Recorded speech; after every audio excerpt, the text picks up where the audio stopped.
Otherly differences, where differences are settled through facts, stats, and debate. Today we have a full show for you with NFL rankings and topics, as well as NBA rankings and topics. So stay tuned for a full show today. Go to commercial. Go. All right. So today we start off with NFL. Going into week 10 here, we have ESPN's new 5 power rankings, which hasn't changed much. It's just been pretty much jumbled around. So we're going to get straight into that. Mike, do you agree with ESPN's week 10 power rankings, who have the Patriots number 1 still? They now have Cincy at 2, Carolina at 3, Denver 4, Green Bay 5. Do you agree with those new rankings? I actually agree with those. Those are mine besides the Packers. I wanted to put the Packers in there, but I'm going to put the Vikings in there because they're hot right now. They just won 2 good road games.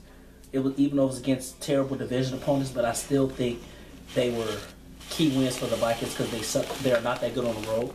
And they beat a decent Rams team that's not that great, but they're a good defensive team. I still don't believe in the Vikings, though. I think, to me, the Vikings are really not that good.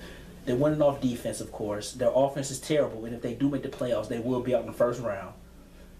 And the Packers are a better team, but as of right now, I had to put the Vikings in there because they're playing better than the Packers right now. Even though the Packers lost to 2 undefeated teams, they still look bad against those undefeated teams.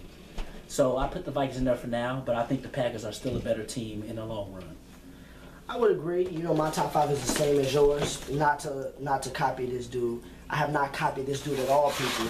I actually came on my rankings first. But I put the Vikings 5 not only for the reasons that you stated, but they've won 4 straight in a row. And I still think the Packers are probably going to be better in the long run because they have Aaron Rodgers. But what I tell people is, what I've been saying all year, don't sleep on Minnesota because the type of football they play, that's football for a winning formula. You got a running game with AP who leads the league in rushing, and you got a top defense who's top 5 in defense. When teams aren't able to air it out that much and games are outdoors, because if the Vikings end up winning home or winning a home playoff game, people got to come to Minnesota outdoors. So it's not going to be an easy win to win there. And then second of all, the Vikings can win a first-round playoff game, which is I disagree with you because right now, and we'll get into this later, they would have to play the Giants. And I'm just not sold on the Giants because they only can do one thing on the ball, and that's throw the ball, and I still don't want to put a full game in Eli's hands. And that defense will not be able to stop AP. So I just I think that right now the Vikings, depending on the seed and the way stuff ends up, I would give the Vikings a good shot at winning at least one playoff game. Can I say one thing? You are a hater on Eli Manning. He's not, to me, I'm not saying he's the elite quarterback, but like I always say, don't let Eli get into the playoffs because in the playoffs he shows up. We'll talk about that here in a few topics about playoff contingent teams. You'll have a chance to talk about Eli right now. What I'm speaking on is the top 5 teams. When I put them in my top 5, it's not just top 5 for right now. I think that most of these teams has been in the top 5. One thing I will say about them is I think they all, including Green Bay, they all have the recipe to win a playoff game. That's what I'm saying. I take my power rankings a little more serious because I'm not saying that team's going to end up and stay in the top 5. I'm saying if you reach the top 5 and you kind of there consistently for a few weeks, I look at you as a team or hanging around the top 5 as a team that could possibly win in the playoffs. That's why you've been like teams like Patriots, Bengals, and Broncos. They've been in the top 5 all year, really. The Packers, they've been hovering around there. The Panthers. So those teams, I mean, if they don't win in the first round, I'll be shocked. But if they win in the first round, I wouldn't be shocked. I'm still not, even though the Bengals are playing good, I'm not sold on them winning the first round yet. I know they're playing good. The reason I'm sold on them, the reason I'm not sold on them right now is because the Bengals will get a bye week, and then that second round you could play a team like the Broncos or a Colts team that could get hot. So it's not that the Bengals by any means, if they lose to a team in the second round, to me there's no indictment towards them. But unlike you, even if you lose your first playoff game, to me it's a difference if you get that bye week. Because that bye week, you can still lose to a Super Bowl team, whereas losing in the wild card week, to me, is worse than losing in the divisional round. That's why I think the NFL need to go to 8 teams of conference in the playoffs, so no teams get bye weeks. I think every team should play 4 playoff games. I mean, yeah, a team should have to play 4 playoff games instead of 3, to me, in the NFL. I think they need to do 8 teams. Hopefully they do that in the future. Yeah, they could do that in the future. But like I said, these power rankings, they do more for me because, like I said, they top 5 teams that hover around it. They have a real good shot at making the playoffs. But after that, we agreed on this topic. We got the same top 5, so we'll see how the season finishes out. We got, 7 weeks left?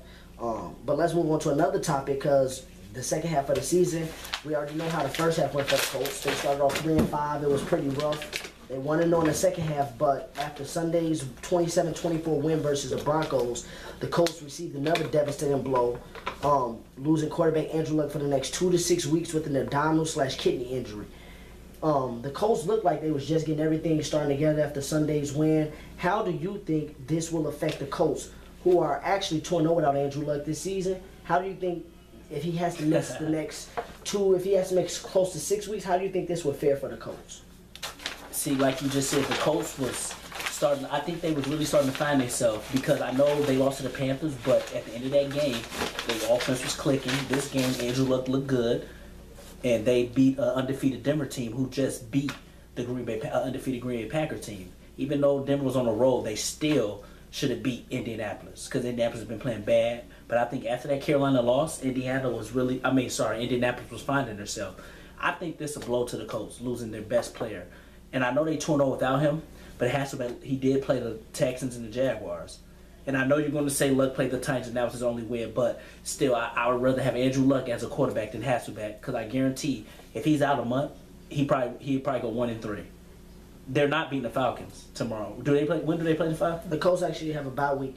Okay. So that's good for the Colts. I'm so happy I put this topic in, or that we put this topic in, because it gave me a chance, first off, to expose people like you. You said Denver should have still beat them. I knew Denver was going to go 6-0, so we slipped up and lost game 8. But also, I just don't see, this is what I don't get about you. Denver should have beat the Colts, but at the beginning of the year, you picked the Colts to win the Super Bowl. So, but I said I was wrong about that. But we know you was wrong. But what I'm telling you is, if I was you, even if they was 3-5, see this, you let. See, I'm not like you. No, I'm not you like let somebody like me say your Super Bowl pick was wrong. What I'm saying is, you don't know your Super Bowl pick was wrong because they still in their division. To me, I just give you crap saying they 3-5 win their division, but you already know me. If you win your division, the Panthers got the playoffs to 7-8-1, and they made that game versus Seattle last year really interesting to me. As long as you get in the playoffs, if you win your division, you deserve to be in the playoffs. I hope the NFL changed that rule too. I think they need to change the rule where you don't get a home game. But to me, if you don't let a division team go to the playoffs, I agree with the 8 teams, but to me, if you're going to do that, then you might as well get rid of the divisions and just say the best 8 in each conference go. Yeah. But if you're going to keep divisions, the best team in the division should go, and then we'll see in the playoffs if they match up. Because you think they should do like the NBA, go by record? They should go by record, where the Colts don't necessarily get a home game, but they still will make the playoffs. But you know, the NBA do it weird, like the NBA give like a 3rd seed. They give like a team a 3rd seed, but the 6th seed to get home. If they got a better record. They did it last year with the Blazers. I agree with that. You should still make the playoffs and have a better seed, but not have a home game. You would have a home game, because to me, the Colts should still make the playoffs, because we'll see if they're able to match up with playoff teams. Just because you're 7-8-1, you don't know what happened in their season. For instance, Andrew Luck, like you said, he missed 2 games this year. He about to miss probably 2. He about to miss 2+ games again, so he gonna miss 4 total. So if they end up going 8-8, we could look at it and say, well, Andrew Luck missed 4 games, and then you saw glimpses of them being kind of good, because they did beat the Broncos team that everybody had on. So what I'm saying to you now is, you wavered on your pick saying you was wrong, but I was just giving you crap.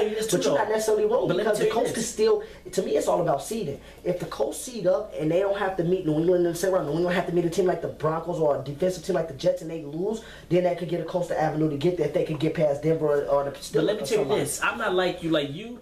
You're so stubborn with your picks. Like, if your pick won, you would make excuses like he was injured. I'm not making no excuses. Andrew Luck, if you want to say RG3 was hurt and stuff, because you know how you always make excuses. Andrew Luck's been hurt the whole season with his shoulder. But if he's on that field, I'm not going to make excuses. I don't make excuses. On the field, see, this is the thing. RG3 was injured. He came back, thought he was 100%. He was still injured. Andrew Luck was injured. He's been having a hurt shoulder his whole season. I'm saying he never was injured.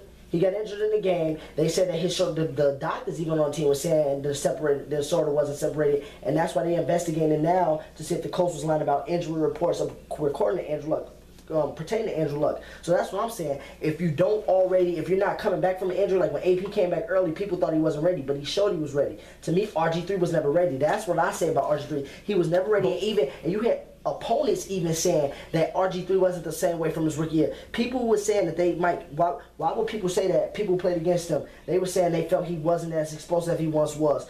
That he wasn't moving in the pocket like he was. That he wasn't confident in his knee like he was. It's not his. To me, you can't really make a excuse for him because he did decide to come back. But I didn't see RG3 being good to me. His rookie, to me, he was not good. We're not going to bring up RG3. We're not going to bring up RG3. I was just bringing that up. But let me say one more thing. One thing about you have too much pride over your picks. What I mean by that, if you're rolling your pick, you're going to make excuses. You're going to do all this. And I just flat out said I was wrong. I thought the Colts was going to take a step If Andrew Luck play in the playoffs and they lose, then there's no excuse. But to me, if he don't lose in the playoffs, you will have an excuse because that's I don't know. To me, I'm just the type. I'm not going to sit here and say I'm not going to sit here and say Mike wrong and Andrew Luck didn't play in the playoffs because Andrew Luck is their best player. I don't want to be right if your best. That's like me beating a team, and that's like me beating the Cavaliers or me beating Tom Brady, the Patriots when Tom Brady doesn't play. That don't count to me. So if your prediction is wrong and Andrew Luck don't play in a playoff game, then that don't count to me. But still, my prediction was wrong because even with him, they was losing. But your prediction, I don't know. You said they your Super Bowl picks. They still got a chance to get to the Super Bowl. It ain't like they won in 16 in the playoffs. They're still gonna make the playoffs with this bad record, like the Giants. You always bring up Eli, but Eli got to the Super Bowl when he shouldn't even make the playoffs those years. He was a 6th seed, made the playoffs at the end. One year Eli made the playoffs, another team lost. The Tampa Bay lost again, and he got in and he won the Super Bowl. But that's what I tell people about season 2 in the NFL. Season matters, but what I tell people is like, man, you never know because a team who's struggling now, but that's all I'm saying, can win the Super Bowl still if they get to the playoffs. You just let me get in your head because Coach was 3-5. You let me say, I'm not getting in my head because you let me say your pick was wrong. You like, I admitted I was wrong, but in realistically, you haven't been wrong yet because the Colts. But what I'm saying is they look terrible. They beat Denver, but they still look terrible. They just showed you last week that they could play with some of the top teams. They just beat Denver. Denver did beat Green Bay. I'm just saying the Colts. They barely lost to Carolina. It ain't like they've been getting blown out the water. Let me tell you this: the Colts. My Super Bowl pick was wrong this year. Colts not win the Super Bowl. I don't care how good if they get in the playoffs, they're not beating New England. They can beat Denver. They'll beat your Denver like they just did. What I'm saying is, I don't know. Not beating New England. I look at they played New England already. They lost to them by 7. They did dumb stuff that game. They beat them by 3. They lost to Carolina by 3. They haven't been getting blown out. So teams that we look at can win the Super Bowl. I just look at it like that. I can see if it was what New England did to Jackson, but 51-17, and Jackson only a game behind the Colts. See, don't let the scores be deceiving because New England was ahead of that game by 14. They just scored a touchdown at the end. 14 is not even a big lead. 14 is Andrew Luck could go down the way he throw the ball. He could go down and score. The defense get one stop, which they good for. They get one stop, you right back in that game. Now Andrew Luck, years before even in the season, you look at how he played New England. He was getting blown out. Now he's not really getting blown out, but in the season, see, you go by getting blown out. That's what I say about the Bears. The Bears have been in most of their games besides the Seattle game and Seattle Arizona game, but to me they still suck because they're not winning the games. Just because you close. No, but the Bears are on the playoff team. What I'm saying is. But what I'm saying is Vikings lose to the Packers, because if the Vikings lose to the Packers in the next 2 weeks by 3, and then they lose to them up in Lambeau by like 7 or 10, what I'm saying is when they go to the playoffs versus them, they're not going to be unconfident that they can't beat the Packers because they know a few plays here and this way. Because you don't know, some games a receiver could drop a pass. So what I'm telling you is a 3-point game, to me, a 7-point game even looks a lot closer on paper because plays can swing a certain way. Even with New England, they ain't invisible. If they beat the team by 6, what if Gronk don't make one catch that a third down catch that he made that one game to get them those 3 extra points? So you don't, I can now versus beating the team by 30, then you'll be like, it's a lot of things we did wrong. But if you lose a game by less than 2 touchdowns, there's a lot of stuff that can switch over. Like I said, if that's the case, we can say about the Bears-Vikings game. I watched that whole game. The Bears should have won. That is, but the Bears are on the playoff team. What I'm saying is for playoff teams, the Bears are on the playoff team, so the Bears don't know how to, playoff teams, they'll lose those games like the Packers. They lost a close game. They came back versus Carolina and they lost. What I'm saying is a Bears team, if they get down 37-14, I don't expect the Bears to make a game out of that. The Packers came back and made a game out of that game and almost could have tied it or would have been interested in 2-point version away from it. The Colts have made games interesting. The Bears, they really haven't made games interesting because their offense lacks sometimes. Andrew Luck, even though they're 4-5, show me a game where Andrew Luck has played in where they wasn't in the game. They was in the game. They had chances to win that game. It's just he made a mistake that if he don't make that mistake, and he showed last year versus the Broncos in round 2, if he don't make a mistake in the playoffs, he can win games. If he don't make a mistake, that's a big if. But if he don't make mistakes, he can win games. And if Frank Gore run the ball like he did, they can beat anybody. They're not beating the Patriots in the playoffs. They could be. I'm not high on the Colts, but that win versus Denver showed me a little bit last week. And then the way they played Carolina, it showed me that they can win. And that's why. Okay, they make the playoffs, but they're not beating the Patriots. To this question is, I think this will affect the Colts, but I look at their schedule. They got Atlanta, Pittsburgh, Jacksonville, Houston, Miami, Tennessee. That's a terrible schedule. I think they could be. They're definitely. If Andrew Luck missed, say if he missed the whole 6 weeks, that means he'll miss. They got a bye week. That means he'll miss the next 5 weeks. So he'll miss Atlanta, Pittsburgh, Jacksonville, Houston, Jacksonville. I think they'll go 3-2 without him in that schedule, and they'll be 7-7 when he come back. And they could go 9-7. I think Pittsburgh, they'll lose to Pittsburgh, but I think that's only because Roethlisberger will be back. But if Landry Jones in, then that game may be a toss-up. Why do people give Roethlisberger so much respect? Like, he hasn't been playing that great this season. Because you saw what Antonio Brown did when he came back. They lost, though. They won versus the Raiders last week, 38-35. But he got hurt. Yeah, in the fourth quarter. But what I'm saying, what did he do versus the Bengals? You're naming an 8-0 team. But what I'm saying is... And that was his first game back. But I guarantee if Roethlisberger back when they played the Bengals the second time, the Pittsburgh win that game. Sorry. Roethlisberger's a good quarterback, but I'm saying people give him so much credit, like he's just like. But we're not talking about Roethlisberger now. We're not, but I'm saying, but like, don't act like that game versus Pittsburgh. If Andrew Luck come back, they'll beat Pittsburgh. Luck, they said 2 to 6 weeks. So what I'm saying is, if he missed this game, that's the only one that I say will be a for sure loss. I think they could run. They'll beat Atlanta. I'm not saying they're not beating Atlanta. With Luck or without Luck. Without Luck, they could beat. Without Luck, they're not beating. Because you act like Matt Hasselbeck a bum. He went to a Super Bowl with no receivers. He only had Sean Alexander. Name a receiver that was on that team. I'm waiting because I don't even remember a receiver. Without Luck, he's not beating. They're not beating the Falcons. We'll see, man. You just don't like the Falcons. Because you see my reasons why. They lost to a Tampa Bay. They're not that bad though. They're 6. I didn't know they were 6-3. They start off 5-0. That means they're 1-3. They hit the dry spell. They hit the dry spell. They're not that good. And who do Atlanta play this week? We'll see how good they is when Atlanta go up against they got a bye week this week. So we'll see when they come back next week versus the Colts. But I think the Colts will beat them, hands down. Like it's not gonna even be I mean, it'll be close because Atlanta's going to be at home and it's hard to win Atlanta, but I don't think it's going to be like people think Atlanta's going to be the favorite. No, I'm picking the Colts to win that game if they don't lose any more key skill players. Okay, well, let's take a quick break, and then when we get back, what is the next topic when we get back? The next topic is we're talking about undefeateds and who do you think has the best shot to take out the Super Bowl champs between Carolina and Cincy. And then we wrap up our NFL topics with a recap of Week 9, and we also kind of look at the playoff races that's starting up now since we're halfway through the season. And then we move on to NBA. So stay tuned. Brotherly Differences will be right back. The echelon of the NFL, which are the undefeateds. So we have 3 undefeateds remaining: New England, Carolina, and Cincy. Well, we already know about New England, defending Super Bowl champs. Usually they'll be there at the end. My question to you, Mike, is which team do you feel more confident to beat New England in a postseason atmosphere? So Carolina, we understand they would have to play them in a Super Bowl, still a playoff atmosphere. The Bengals could potentially meet them in the AFC Championship if they finish 1-2. Who would you give a better shot to beat Tom Brady, whether it's on a neutral field or postseason atmosphere? Carolina or Cincy? Out of Carolina and Cincy, I give Cincy a better chance because I think the way Andy Dalton's playing, that offense is really doing good. They can come back from behind, and that defense is doing okay. That defense is not bad either. Carolina's only good on one side of the ball. They're only good on defense. And their offense is mediocre. It's not that great. Cam Newton, people saying he having a great season, but if I look at his stats are not that great. So Carolina's a good team, but I don't think they could beat New England. And I think Cincy will have a better shot.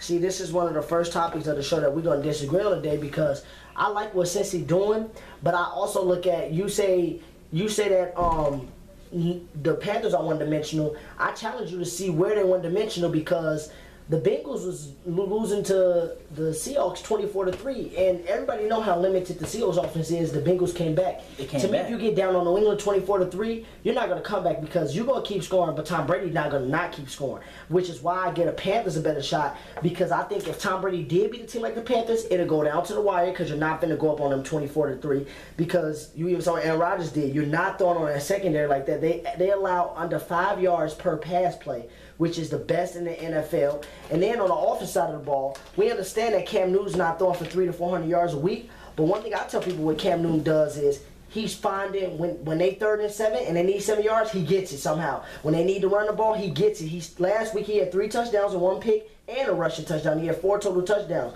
So when I look at Cam Newton's stats, yeah, they're not like Andy Dalton's and Tom Brady's. But one thing Cam Newton got going on his side for me, to me, he reminded me of the young Tom Brady. He just got that it factor. He just know how to win games. He don't always get the best stats. He's not always in the top 5 in quarterback stats like Tom Brady was for the first 4 to 5 years of his career. He wasn't in the top of the stats, but he always found a way to win games. And I look at Cam Newton now. I'm just looking at the Panthers. The difference is Tom Brady won Super Bowls. Cam Newton ain't even been to a NFC Championship. Not yet, but what I'm saying is Cam Newton just now starting to arrive. You got to think.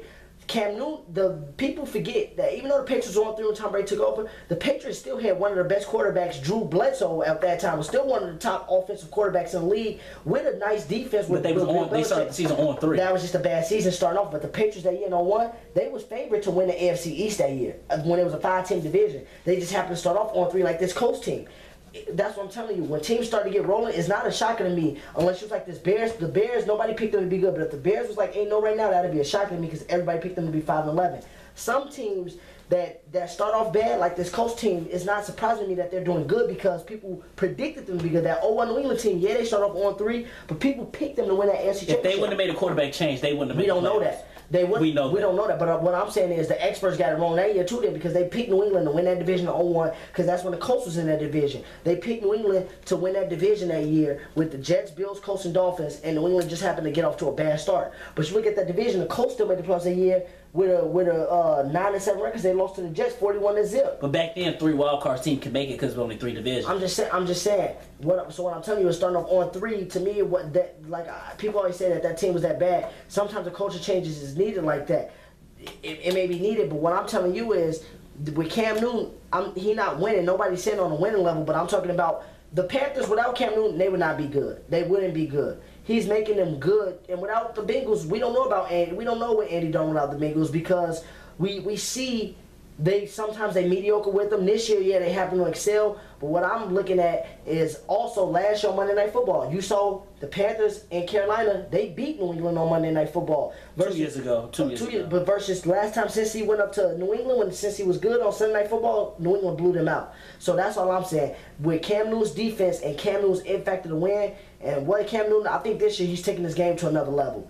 Because the dude is just putting the team on his back. He has no receivers to speak of, one tight end that people can't stop, and he's still getting yards. He's still finding ways to win games. He is the reason that offense is moving that ball. Of course, he's the reason, but I'm not wanting people to make excuses for teams that don't have receivers and stuff. I'm just saying, you saying he got offense. Last week he put up 37 points on Green Bay, and they had no points off defensive turnovers, and he put up 37. So what I'm saying is, y'all don't think that he got offense, but that's why I'm saying the Panthers are killing a lot of people by surprise. Because they went up to Seattle, and he put up 20-some points. That's rarely ever done. See, what gets me mad, I wish the Colts would have really won that game, because the Colts should have beat him. Even if the Colts did win that game, he still put up 26 versus them. I'm saying, Cam Newton, y'all look at it as he not putting up points. It ain't like they scoring 13 and winning 13-6 and relying on defense. This dude been scoring points. No, Carolina, I just don't think they can beat New England. If they met in the Super Bowl, I couldn't see them beat New England, but they might.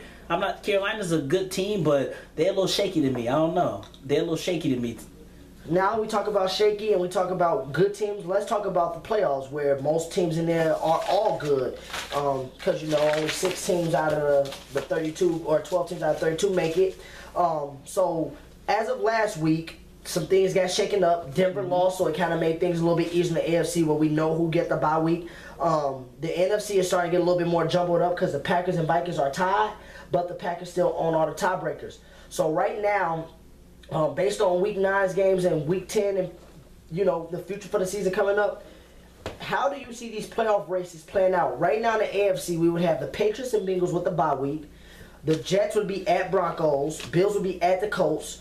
And right now we got the Steelers and Raiders on the outside looking in, all by within a game or half a game. In the NFC, we got the Panthers and Packers at the bye week. We got the Falcons versus Cardinals in the first round. And we got the Vikings at Giants. And then we got the Rams, Saints, and Eagles, all teams that's a game within that last game and a half, game within that last wild card spot. Do you see these playoffs sticking? Or do you see one of these teams from the outside looking in overtaking some of these teams? If so, which ones? I really don't see these sticking like that. I can see the Bills getting out of there. I definitely see the Bills getting out of there. I can see the Jets getting out of there. The Colts probably will win a division. Denver will win a division. And I'm not sold on giving the Bengals a 2 seed yet either. Denver can still get that 2 seed. Bengals are 9-0. They're looking good. But I can see Denver getting that 2 seed.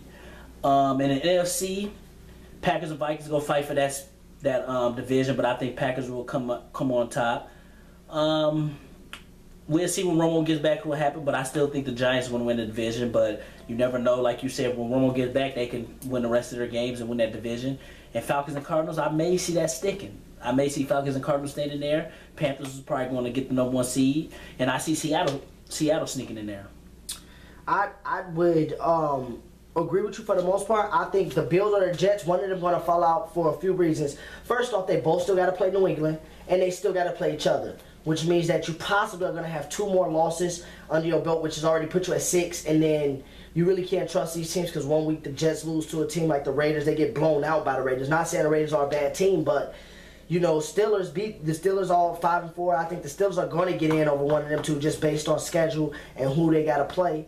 But I think that you can see the bye week staying, the Pets and Bengals. And then I think the Broncos will slow down the second half of the schedule. I think the Broncos are going to finish 11-5, 12-4. You really got them slowing down. So I think the Broncos can slow down just because, like I said, I think that they know they're going to be more geared to the playoffs, and I think the Broncos are going to be focused on trying to get their offense more right for the playoffs than winning games at all costs. Because to me, they got to get the offense right. Payne got to get everything right now that they got Vernon Davis, because there's no excuses. They got to at least go to the AFC Championship game. And then the NFC, the one thing that I see switching up, I think the outside looking in teams, I think the Falcons will not be in the playoffs. If not, I think the Cowboys will catch that last wild card spot, because I think the Falcons are finna go on the tailspin here. They're 6-3 right now, but don't be shocked if the Falcons end up at like 9-7 or 10-6. And I think that could be. I think the Cowboys, if Romo comes back during the 10th game, if the Cowboys win this week, which I think they will versus Tampa, they go 3-6. Romo come back, I think they're gonna run the table and go 10-6. So that might be good for the 6th seed. So in you're the wild saying card. the Dallas Cowboys won't lose another game? When Romo comes back, no, they're not losing another game. So I'm saying they 2-6 now, right? They're going to win versus Tampa this week. I think they're going to be 3-6. Then look at their schedule. They got to play the Jets. I think they could beat the Jets. They got to play Buffalo. I think they could beat Buffalo. Tony Romo, I just think it's tailored for him. You know, he got the Redskins again. Look at their schedule. He got the Redskins again. You know, that's 6-6 right there. I just don't think that. I think the hard part of their schedule is out the way. So I think the Cowboys either going to get that 4th seed, but if they can't catch the Giants and win that division, then I think they're going to get the 6th seed. But I think Tony Romo and them will find a way. They play Dolphins on Thanksgiving. No. They play Dolphins next week. Panthers on Thanksgiving. Redskins. They got Packers. That's a loss. They got the Jets, Bills, and the Redskins. I think they could beat the Panthers, and that's what I think people are going to start seeing. They play the Panthers and the Packers within a 3-week span, within the 10-day span, because the way Thanksgiving work out. I think they could beat both those teams, because I think the Cowboys, like I said since day one, when they fully healthy, they are Super Bowl contender in the NFC. Them Packers and Panthers are the top 3 upper echelon to me when they all healthy. So yeah, I think that the Cowboys can come back and win the East. If not, I think they will overtake Atlanta for that 6th seed, and I think that'll be the playoffs. But I'm not sold on the Cardinals, because I think the Cowboys can get in and do damage. They would have it set up for them to be right where they need to be. Okay. So now that we're done with NFL for the week, we're looking forward to some Week 10 games. Just before we get finished up here, name a couple key games you were looking forward to this week that have some playoff implications. I know one that I'm looking at. I'll give you 3 that I'm looking at. One I'm giving is Arizona and Seattle. I want to see how Arizona look on the road. Another one I'm looking at is the Giants and the Patriots. I want to see how Eli looks versus Tom Brady, and I want to see if the Giants can get some separation versus a team like Dallas. And then last but not least, a game that I want to look at that most people are not looking at, I want to look at this New Orleans game, because if New Orleans win, they only a game and a half behind the Falcons at 5-5 versus 6-3. But I also want to look at this Green Bay game and see how Green Bay gets back on track versus the Detroit team that's have lost themselves off of a bye week, and it's in Lambeau. I want to see if Green Bay can get things rolling back versus a team like Detroit, or are they going to stay in a tailspin and lose 3 in a row and let the Vikings overtake the division? Okay, the 3 games I'm looking at, people don't understand. I'm looking at that Minnesota-Oakland, because look, if Minnesota lose, they're 6-3, and if Packers win, Packers take control of the division again. And Oakland, they could be, what are Oakland, 4-4? They could be 5-4 to still be in a playoff hunt, so that's going to be a key game. And I'm with you. I'm really looking at this New England and Giants game, not for New England, but for the Giants. Can they get separation with Dallas? If they win this, Giants would be 6-4. Yep. If Giants win this, it'd be 6-4, and Dallas would still be 3. Dallas would be 3-6 because you say they're going to win, and that would be a big 2-game lead. That'd be basically a 2.5 game lead because they haven't had their bye week. And the last game I'm looking at, I want to see how. I know people's like, why are you looking at this game? The Bears and Rams. The reason I'm looking at that is because the Rams 4-4, the Bears 3-5. But if the Bears can go on a little winning streak, they can get that last playoff spot. I'm hoping. But I'm looking at that game because that could be some wild card implications just because the Bears be 4-5, Rams be 4-5, and I think Vikings will start losing just because they got a hard part of their schedule coming up. They got Seattle still, at Arizona. They still got to play Green Bay twice. They still got to play the Bears one more time, even though they might blow us out in Minnesota. But that's 4 games right there. That's like, man, they could lose those games. So that's something to look out at. But I'm not gonna get happy. Bears might lose. Bears won't make the playoffs, but I'm just saying if they win that, it'll give me hope. So that does it for NFL this week. Stay tuned for some of the games this week. Me and Mike posted our predictions on Facebook, so comment on them. See what y'all disagree about. He has a 3-game lead right now. 88 wins to my 85. But after this week, we got 1 game that's a little different. But we'll see. We got 7 weeks left, so it's a close race. I'm sorry, I gotta say one more thing. I missed the Arizona-Seattle game. Of course, that game is big for both teams. Sorry about that. But let's take a quick break, and we're going to get into some NBA talk when we get back. Rankings, and can anybody out west dethrone the champs? All right, so the NBA, we're now 2 weeks into the season. 10 games for some teams, 10 or less games, but most teams are at 10, that 10 mark right now. And Mark Stein's ESPN's Mark Stein, who is an NBA insider, NBA expert, he does power rankings every week. And we wanted to wait for the first 2 weeks to do our power rankings just because the first week some teams only play 3 or 4 games. So based on Mark Stein's power rankings right now, we got, we got Golden State, Cleveland, Atlanta, San Antonio, and Detroit. And this was based off starting last Monday. So Detroit was 5-2. You know, Atlanta was 6-3. Cleveland and Golden State was still 8-1, 10-0. But now Detroit has lost 2 in a row. They're 6-4, and they're in Stein's top 5. I'll start with this one, Mike. My top 5 is a little different from Mark Stein's. My top 5, I got to go with Golden State number 1 just because they're the champs and they've proven why they're the champs. They're 10-0. They win games by an average of 15 points per game, scoring over 110 points per game, only allowing their opponents to score 95, which is pretty good efficiency. I got Cleveland at number 2. They still 8-1 without Kyrie Irving. LeBron James is still the coach/player on the court. I got San Antonio at number 3 because San Antonio do what they always do. They fly under the radar. They still play good team basketball. And they bring Aldridge in. To me, they bring him in slowly but quietly because he's still scoring like 25 and 8 some games, 23 and 7, which is big for Tim Duncan because I think come playoff time, we're going to see Tim Duncan have more energy than ever, I think, within the last 3 to 4 years. I got OKC at number 4 because they still right there in the West, too. They had a few slip-up games, but Durant's going to miss like the next 7 days. So Westbrook and them already 1-0 without him. You know, they're heading in the right direction. And then 5th, and the reason why I got them number 5 right now, I was going to put Miami here, but I don't want people screaming about I'm being biased just because I want my Heat in there. He have won 3 in a row, but I got the Bulls at number 5 right now just because of what they've done and how prestigious the Bulls have been known to be these last few years. And I am more confident with the Bulls being there than putting Atlanta there because, like I said, right now, the upper echelon of the East, I just still don't think that Atlanta can win the series versus the top 4 to 5 teams in the East. I think they can beat your Detroits of the world, Milwaukee's of the world in the 7-game series, but I don't see them beating Cleveland, Chicago, Miami, Washington. If everybody healthy, I don't see Atlanta beating those type of teams in the best-of-7 series because they lack somebody you can get a ball to in the end. So I agree with Mark Stein's power rankings besides Atlanta and Detroit. I will switch Atlanta with moving San Antonio up, putting OKC in there instead of Detroit, and then putting Chicago in there instead of Atlanta. Okay. My power rankings, if we want to go by future, we might as well book it. We might see a rematch of the finals of last year, Golden State versus Cleveland. If you want to go by future. But my top 5 as of right now in the season, Golden State number 1, Cleveland number 2. I have San Antonio number 3. I'm going to give number 4 to OKC, and I'm putting Atlanta 5. Atlanta's 8-3. The Bulls are 6-3, but the Bulls look they look so bad to me. And I told you, I like the Bulls. You know they my second team. I'm a Lakers fan, of course, because of Kobe, but I'm criticizing the Bulls just because they don't look good to me. They're winning games, but they don't look good. Derrick Rose is playing terrible.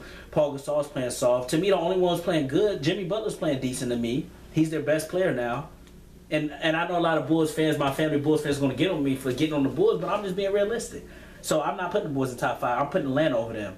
The Bulls, like I said, I always say the Bulls can challenge Cleveland, but right now they're not looking like that team. I hope they can really get it together and be the team to beat Cleveland this year. But I'm putting Atlanta over them right now, and I think their Heat is better than the Bulls right now. They won't beat the Bulls in the playoff series. I've been telling you. I think no, right. I said right now, but they won't beat. They won't beat the Bulls. They won't beat the Bulls in the best of 7 series. The Bulls beat Cleveland, Miami didn't, so that's why the Bulls are my top 5. But I think the Bulls beat Cleveland right now today. The Bulls would beat the Heat in the best of 7. They would beat Atlanta in the best of 7. Don't get happy with that. I said right now the Heat. I'm not gonna say they better than the Bulls. The Heat playing better than the Bulls right now. I think the Heat are top 2 seed regardless. Don't say that. In the East, I think they're the second best team in the East. Regardless of what they end up, I think they're going to be the second best team behind. Did they beat the Hawks this year so far? We got to play them 3 more times, so we shall see. You know I don't care about that. What I'm saying is the Heat. The Heat are, like I said, they're playing better than the Bulls right now. We got one of the best rebounding big man. We got one of the best defensive 2 guards in the game still. We got a bench and Gerald Green coming off the bench now. I don't like how we traded Chalmers, but the other day, Bino Udrih showed Pat Riley why he made the Heat just won without Wade. Yeah, Bino Udrih came off the bench and they had a nice little double figures game, so he kind of showed why he could shoot the 3. We got the Heat will be in the playoffs, but they're not a top 2 seed. We'll see. Atlanta will finish the season better than them. And like you said, Atlanta to me, they got to prove in the playoffs. They don't have a superstar, so that's why people don't respect them. A lot of people down here don't respect Atlanta. I'm like the only person who's giving them credit. Because in the season, they're a good team. They're an all-around team. But like I said, in the playoffs, they won't get over the hump because they're not going to beat Cleveland. And I don't see them beating the Bulls in the best of 7 just because I think the Bulls will get us together. But right now, to me, the Bulls look terrible at this early part of the season. I know they're 6-3, but they just look terrible. Well, speaking of the early part of the season, what team or teams, if you got more than one, has been surprising thus far, and what team has been disappointing thus far through the first 2 weeks of the season? The team that's been surprising to me is the Detroit Pistons. I know they're 5-4, but they have 6-4. They have been playing better. Detroit has been playing better, and they're surprising to start off the season with me. And I'm just shocked to see them actually winning because they don't have Brandon Jennings. And I didn't think Reggie Jackson was good enough to be a starter point guard. 40 points the other night. I know, that's what I'm saying. I didn't think he would. And the team that's disappointing to me, that's a tough one because there's many teams that I'm looking at the stands right now that's not disappointing me. But the only I will say this: Houston is disappointing me because last year after getting the 2nd seed, I thought they would have a better season so far this year. They're 4-5 and maybe 4-6 after tonight because they're losing to Dallas by like 20 right now. And I know you don't respect Houston, but I give James Harden credit for giving them 2nd seed last year with no team.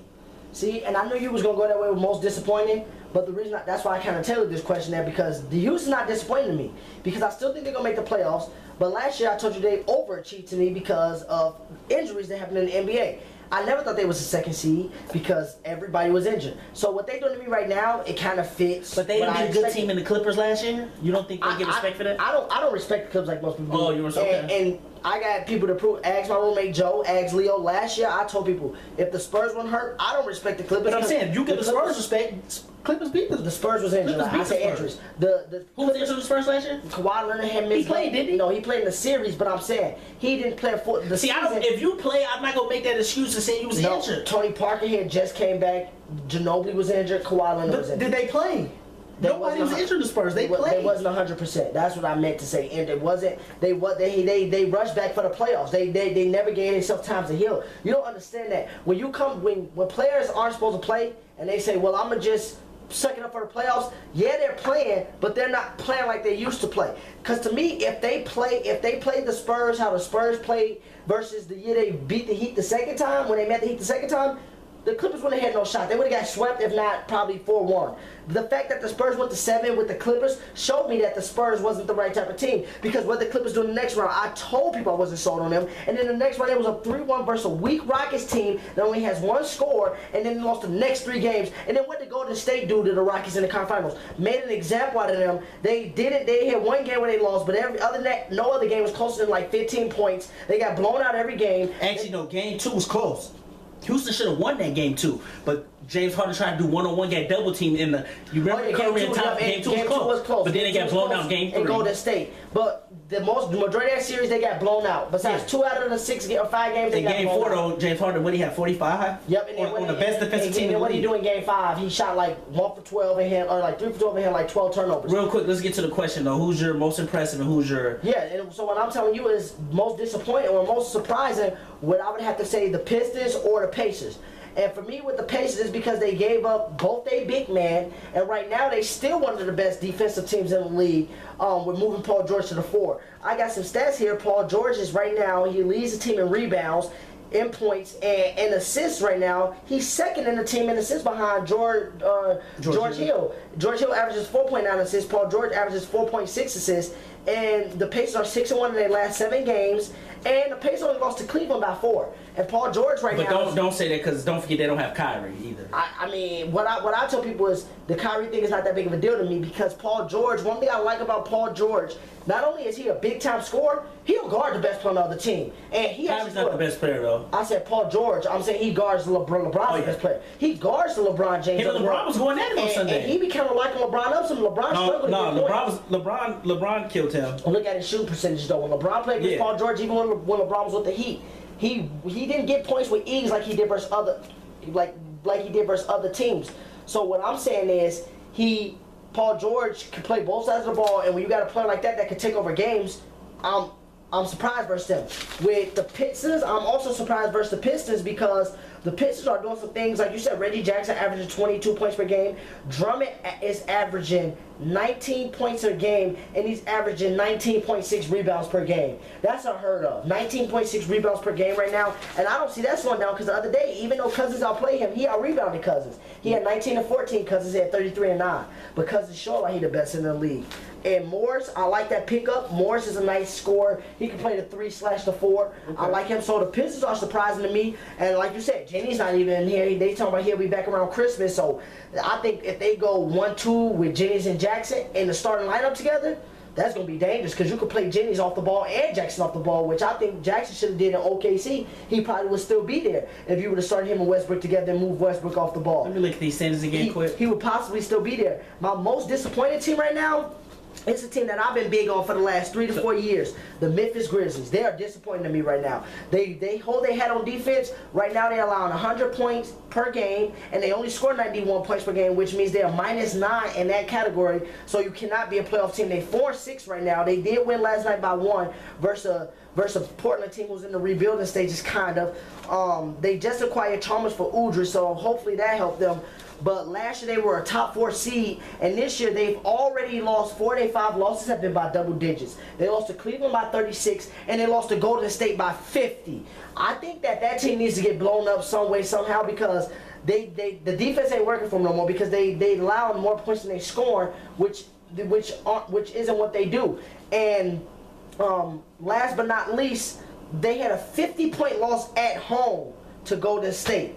That doesn't sit well with me, whether it's the beginning of the year or not. So right now, they are the most disappointing team, because even though the Rockets aren't doing 2C type stuff, this is what I expected from them. I didn't expect this Grizzlies team to be 4-6. I didn't expect them to be a title contender, but I expect them to be a playoff team. And right now, you look at teams like, I think the Timberwolves, if the season keeps going the way it is, will be better than the Grizzlies when 82 games is over with, which is shocking to me, because Zebo, Gasol, Conley, the defense of Tony Allen is big time, and I'm just shocked that they just 4-6 and they not getting it together. You know me, I never respected the Grizzlies. Well, yeah, that's what I'm saying. You don't respect Rockets. See, I'm not surprised. It's not that I don't respect the Rockets. The Rockets are a playoff team. The Grizzlies, with these stats, they're not going to playoffs. You don't respect the Grizzlies, but you can't sit here and tell me that you don't respect them to go to the playoffs. Okay, I respect them to go to the playoffs, but you know I've never always been sold to the Grizzlies, because I don't used to always like, watch out for the Grizzlies. I've just never been sold to them. So, but what I'm telling you, that would be disappointing, because you expect them to go to the playoffs, but right now they're like a 10th seed right now in West. They're like, okay, and I don't see them getting better.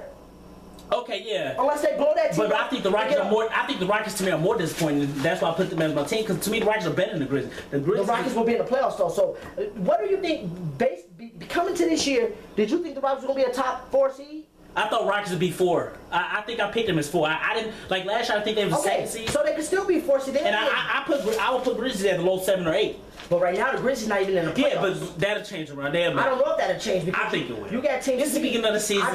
You know me. I don't like to jump to the gun. I don't like jumping to the gun, but I don't see how they're gonna get better. They need offensive identity. I see teams getting better. You got the Kings are going to be better when now Cousins back. You got teams to me out west that's going to be better. They're not getting any worse. The Pelicans start off bad, but you got to expect them. Given his last 2 games, they're going to be better. So the West is already, the margin for error is so small. The Grizzlies are starting off bad, and one thing to me, the Grizzlies are a team, when they get behind in the score, they don't have a scorer to come back. So when they losing these games, if there's not a slugged out, slugfest game, that's why I'm more disappointed in them, because I just feel like it's a lot of offense out west, and the Grizzlies are lacking that. And, you know, so I would say, you know, for me, the Grizzlies are my most disappointed team out, you know, in the whole league, let alone out west, which leads into our next question. And you know the Grizzlies, they won't be neither one of our picks for this. What team out west are you more confident, or no, let's rephrase the question. Are you more confident in the Warriors to repeat as Western Conference champs, or would you rather bet your money against the field of the Western Conference opponents, or would you put your money on the Warriors? If I had to put money up, I think the Warriors. I don't like jumping the gun, like I said, but I really think the Warriors will repeat this year. Not by their start, just because even last year I didn't respect the Warriors, and really until the playoffs came out, like this team is actually pretty good because they have a great player, Stephen Curry, and he leads that team good to me. Like I said, he don't have great players on the team, but I just think they a perfect match together. And I think they're going to repeat. And I'm not just saying that because they're turning on now. I think they're a repeat. I may be wrong, but like I really don't see them losing in the best of 7 series. No matter how they do in the season, like they're going to win plus 60 games. They may even win 70 this year. But if they don't win 70, okay, they're going to win 60 for sure. But I don't see a team in the West beating them 7 games. And I would rather take the field, because in the field, because you're just ahead too. But in the field, I see if it was the East, then I would take them versus the field. But probably then, I don't know. But in the West, I don't see how you cannot take the field. You got OKC, you got the Spurs right there. Those are 2 teams that's been proven to me. Please don't put the Clippers. And then I'm going to say the Clippers because this year they played each other and they only won by 4. I don't respect the Clippers. But wait, you can't do that because last year the Clippers beat the Warriors like twice. They was 2-2. One thing I'm saying, in the playoff ball, one acquisition I don't like what the Clippers did. They went out and got Paul Pierce. When you got Blake Griffin and the clutch freezing up and not doing nothing, you got Paul Pierce, the truth, who will score the clutch. But you know why I don't like? You know why I like the Clippers? DeAndre Jordan is costing them in the games they're losing. He can't shoot free throws. They should have beat Dallas. Now what I'm saying is you could kind of play small ball. You could put Paul Pierce at the 4 in late game situations. Put Blake Griffin at the 5. Lance Stevenson, Chris Paul, and Jamal Crawford in, or Lance Stevenson. I think it's hypocritical you put the Clippers just because you didn't give them respect when the Rockets beat them, but now you give them respect because you hate for the Warriors. I'm not sold on them, but this year when they played the Warriors, even you said they had a chance to beat the Warriors. They had a chance to beat the Warriors, but in a look, they go beat the Warriors this season in LA, but they're still not beating them in best of 7. When you talk to me about best of 7, I think about late game situations where the Warriors not going to blow people out like they did last year in the playoffs, where they kind of just ran through the Western Conference playoffs. This year, when games come down tight, you got Kevin Durant and Russell Westbrook, just like you got Steph Curry, who just as deadly as them in the clutch. And then for San Antonio, you still got Tony Parker, Aldridge, and that squad. But look, and then the Clippers. What I'm saying is I'm taking a field because depending on, you don't know how the seeding may depend on. They may have to go one route where they play San Antonio and OKC. That's not going to be an E. That's what you think they're just going to run through the West. They're not going to run through the West. I'm just saying they'll probably go 7 games with these 2 teams. Okay, San Antonio may beat them, but I don't see Thunder beat them just because. So what I'm saying is, if you got to bet your money in Vegas, you just say you're taking the Warriors over the field. I'm saying if I got to put money on this today, I'm not taking them. Yeah, I'm gonna take the Warriors over the field. I'm taking the field over the Warriors because the field got OKC and the Spurs first off. See, the reason the only team that probably could beat them is San Antonio. So the reason I'm not gonna take the field. Like, the only team that probably could beat them in San Antonio, I don't see the Thunder beat them just because the Thunder just have Westbrook and Durant. Ibaka's good, but he will freeze up. To me, I'm not sold on Cantor. That's the only people that have to stop. Westbrook and Durant can't be teamed by themselves. Who does the Warriors coming off the bench that can guard Cantor? Because he averages a double. Draymond Green a lot. Cantor. Draymond Green's not a bench player. Cantor comes off of OKC's bench. That's what I'm asking you. Who's going to come off Golden State bench and stop that? Okay, Bogut comes off the bench because that other center star, Bogut comes off the bench. Bogut can stop him. Bogut is a defensive center. Don't forget, Bogut is known for his defense. I'm telling you, man, Curry can't guard Westbrook at all, but Westbrook can't guard him. So wait, you trying to tell me? Because I just don't think you looked at Enes Kanter because he played in Utah. So I don't think you know much about him now. But I'm just saying, you thinking that Bogut can stop him? Who Kanter is one of the best offensive centers. He never got a chance to play at Kentucky. People don't know he got recruited by Calipari, but from his issues from international, he couldn't play, so he had to go back international. What I'm saying is, he one of the best offensive rebounding big men. He lacked defense, but he one of the best offensive rebounding big men, one of the best scoring big men. You telling me you think Bogut will lock him up after what Mozgov did to Bogut in the finals? Stop. Please stop. Bogut is overrated. I cannot wait. That's why I can't wait till May. I just wish we could fast forward to May, April and May, so you can see how the Warriors will get exposed versus these teams that's not only deep, because Cleveland wasn't deep, not only deep, but are playing with their full strength and their full.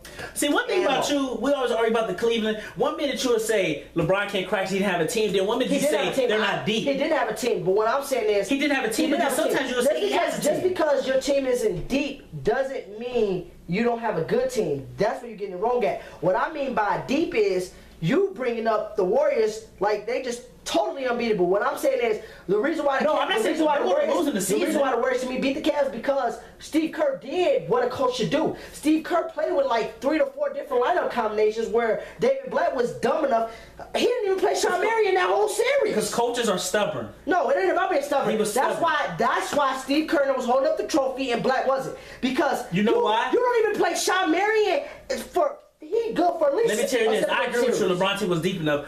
But with Love and Kyrie going out, LeBron wasn't going to win that by himself. That's what I'm saying. With Love and Kyrie, that's why you should have played Shawn Marion more. That would have helped. Shawn Marion would, because he could play the 4 position. When the Warriors went small, you bring in Shawn Marion. I guarantee Shawn Marion can get bored still. He can still hit the 3. Shawn Marion not a bad player. He retired now. 4 points off the bench right there. You got to look at Durant's health too. If Durant's not there, they're not beating the Warriors with Westbrook. Durant's going to be healthy. What I'm saying is the Thunder have. You only said the reason I'm bringing it up. I'm bringing up how deep their team is. You said they only have Westbrook and Durant.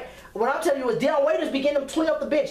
But Deion Waiters will pause up in the playoffs. No, he won't. You only need a couple games out of him off the bench. You only need about 10 to 15 minutes out of Deion Waiters off the bench. And with DJ Augustine, Cantor, Anthony Morrow, that second unit is just as dangerous as anybody's second unit in the league. If you ask me, the OKC second unit is probably one of the best second units in the league, if not the best. I don't know. I just don't see. Westbrook and Durant would dominate that series against them. I just don't see them beating them as a full team, beating Warriors in 7. The Spurs may beat them. The Spurs could probably beat the Warriors. It was even 2 years ago. We even said DJ Augustine, when Rose was out, revitalized the Bulls and let the Bulls win the first round series with him. DJ Augustine has showed he can be a good backup point guard, and I think that's a good pickup for the Thunder. You got DJ Augustine, Waiters. You got Kyle Singler, who can shoot the 3 off the bench. They only need him for 3s. You got Enes Kanter. You got Deion Waiters. What I'm saying is, I'm not saying those players are going to play 30 minutes. They're going to play 15 to 20 minutes. Kanter's probably going to get 30 minutes tonight because him and Sam Adams will be interchangeable. You got Collison coming off the bench. The Thunder are deeper than people think. So what I'm telling you is, don't think they just got Westbrook and Durant. They are deep on the bench. But they have players to me. I'm looking at in the playoffs when it comes. All them players to me will pause up in the playoffs. And I'm looking about matchups. If the Warriors want to go small, the Thunder can go small. So you saying 3 teams can beat the Warriors in best of 7? No, I say OKC and the Spurs, but I also say, to me, the Clippers, they're not sold on me, but if the Clippers can get in the season, Clippers can play the Warriors. In the season, they can play the Warriors. If they get their doodle together, if the Clippers can gel together and play smart like Doc Rivers can coach, like how Chris Paul lead his teams. If they can follow Chris Paul lead, the Clippers could be a dangerous team. But you know what messed up the Clippers? DeAndre Jordan free throw. That's why I don't know why they wanted him to come back so bad. He cost them games like Dwight Howard cost the Rockets and Lakers games. But when Dwight Howard was with the Magic, one thing I'm telling you is when he was with the Magic, free throws didn't matter because he did so much other stuff. So right now, one thing I think. But no, DeAndre Jordan costs the Clippers game. One thing I think. How do you think Rockets came back last year? Listen, one thing I think that's gonna help the Clippers is this. Because Blake Griffin, they showed Blake Griffin only scored an average of 5 points in the second half. But you played Blake Griffin. You didn't look at it because DeAndre Jordan was missing free throws. He was like, what, 2 for like 12? I said, Blake Griffin, to me, people want to just point to free throws. You can take DeAndre Jordan out of free throws. But he don't take them out. That's what I'm saying. Because on defense, he changed the game. He changed the game, but you're costing your team points. To me, it's not. Empty possessions. To me, you're not getting possessions. That's the easy thing to look at. He missed free throws, but I look at this when Blake Griffin had 24 points at halftime and ended up with only 29 points for the rest of the game. That's a big thing to me. You only had 5 points in the second half. So even with DeAndre Jordan missing the free throws. But you know why he's not scoring? Because he's not getting possessions. You're proving my point. What's possessions? What I'm saying is he's not getting possessions because teams are fouling DeAndre Jordan. But no, the foul rule only goes if they foul you. You can't foul under 2 minutes. You can foul shoot the free throws. Yeah, under 2 minutes. No, you can foul. I'm saying under 2 minutes you can intentional foul. But you can foul from 12 to 2. So say if the Clippers got a 8-point lead, 48-40, and they keep fouling DeAndre. But DeAndre Jordan stopping them on defense. That's my thing. You're not stopping guard the Warriors like that. Well, that's not D'Angelo's fault. He don't guard the 3. So if Chris Paul them get killed on the 3, that's not his fault. And don't bring it because they won a game without Chris Paul last year. My thing is, people want to find they won games with Blake. They won 50-some games with DeAndre Jordan not being able to shoot free throws. Then when they come to the playoffs, y'all say they can't shoot free throws. My thing is now, I think with Paul Pierce on that team, they have a playoff leader. Watch, you're gonna see a different Clippers. They're not a championship contender, but I take the field over the Warriors. You take the field. I won't take the field because the West because the field's not big. The West is you ain't dangerous. like the field is big. The field is not big. The West is dangerous. The field but is not big against the Warriors. The Warriors are making teams. OKC and the Spurs who can beat them and win a title. Okay, that's 2 teams. That's a big. Okay, that's a big 2. I'm not taking my chances. Because these 2 teams to me are proving okay, that's a 33% chance. The Warriors have one good year. These 2 teams, they're always towards the OKC and the Spurs are always 50% chance of the field. You only got 2 teams. Okay, no, 33% because it's 2 teams out of 3. Yeah. So I'm saying, so it's 33% chance. Yeah, I can see if it was like the East where you got the Cavs on the field, you probably say the Heat or the Bulls, or maybe the Heat. And they got a 50% chance. They got 33% chance. 1 in 3rd. I like that. That's the thing I hate about the NBA. See, the NFL, you never know who's going to go. With the NBA, you kind of know in a way. No, you don't. You don't know. To me, you don't know. You think you know, but I'm telling you, Golden State. I don't know. I just don't see it because you just don't like them. When the series come down to the nitty gritty, when stars versus stars, that's one thing the Warriors lack, and that will get exposed. He don't have as much help as people think, and that's why Curry get credit. But when them shots not falling and he can't get to it, I need to see. I want to see. I really think the Spurs can do it. The Spurs probably can beat them. I would say because the Spurs got the experience. And OKC can beat the Spurs. I really don't see. Yeah, OKC can beat the Spurs, but they can't beat the Warriors. It's about matchups. OKC probably can't beat the Spurs. The Warriors, the Thunder match up with the Spurs. The Warriors match up with the Thunder and the Warriors match up the best versus him. They don't need one to match up with the Spurs to me. It's just they would have to use their pure athleticism. You know why the Spurs match up with the Warriors better? Because Leonard can slow down Curry. They wouldn't put Leonard on Curry because then who Parker gonna guard? He can slow down, but only for possession. They put Parker on. Actually, believe it or not, they put Parker on Klay Thompson. Not for a whole game. I'm talking for a whole game. They're not gonna put Leonard on Curry. They might do it for possessions. So that's what I'm saying. And to me, they don't match up because if the Warriors go small ball, then you can't play Aldridge and Duncan. You only can play one of them. Versus if the Warriors go small ball like they like to do a lot, the Thunder will be able to match up with them playing small ball because you can play Ibaka and Durant at the 4 and the 5. And then you can play Westbrook, and then you can plug a whole bunch of other different players in with the other 2 positions at the wing players. So they can go small with the Warriors. Well, we just have to wait and see. We just have to wait and see. Wait to May. I'm not going to be on the Warriors bandwagon like everybody just calling them like the best team ever. But as the season's going right now, I just really don't see a team beating them in the best of 7 series. If I had to pick a team, it'd be the Spurs in the West. If I had to pick a team. But I really don't see them losing. And in the season, they'll probably go 67-15. It'll be and okay. May impossible 70-12. But let's agree to disagree because you just so hyped on this Warriors team right now. Like I'm not hyped. Greatest I'm thing just since going by what I bread. see. And I just but with the, you know with me, the NBA, I don't like to jump to conclusions. It's too early in the season to be guessing. So we just have to. We'll wait till May. We'll wait till May. So that wraps up our show today. Check us out on Facebook and our YouTube channel. Like we said last show, give us feedback on what you guys think. Jump in on the debate. Comment on our page and let us know what topics you guys want us to talk about. Whether it's a specific team, a specific player, we'll show you some love and talk about the show. As well as comment on the page and message our Twitter page follow our Twitter page. Interested to be on the show because like I said, we want to hear different sports voices to come sit at the table, and if you feel you could debate with us and bring some facts and stats to the debate, that's how we settle our differences. And our Twitter page is @SportsDebate247. And thanks for tuning in again. Until next time, peace from Brotherly Differences.